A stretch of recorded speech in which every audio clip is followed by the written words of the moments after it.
করবো আজকে রান্না কোরবানির মাংস। তো আসসালামু আলাইকুম ভিউয়ার্স, আজকে তো আমি কোরবানির মাংস রান্না করলাম। আর তো প্রথমে আমি হাঁড়ির মাঝে মিটটা দিলাম, কেন মিডিয়াম 3টা পেঁয়াজ, তারপরে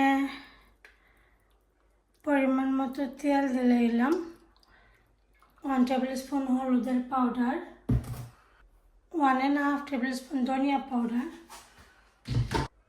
1.5 টেবিল স্পুন মরিচের পাউডার,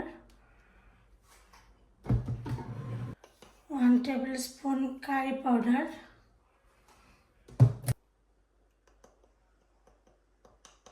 হাফ টেবিল স্পুন জিরা পাউডার,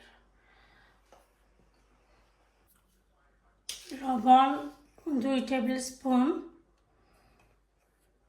2 টেবিল স্পুন লবণ দিছি,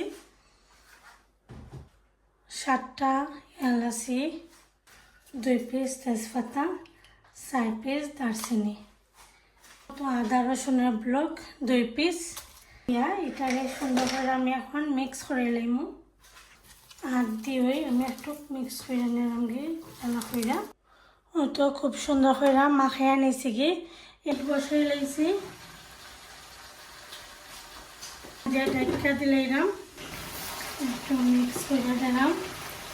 আমি এখানে সব কিছু দিলাইছি,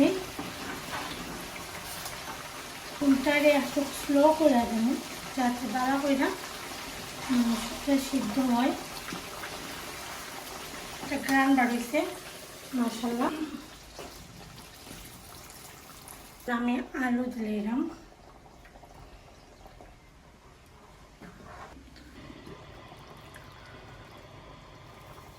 মাশাআল্লাহ। আর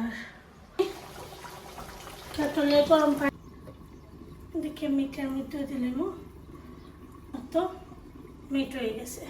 ফ্রেন্ডস অ্যান্ড ফ্যামিলির লোকে শেয়ার করবো।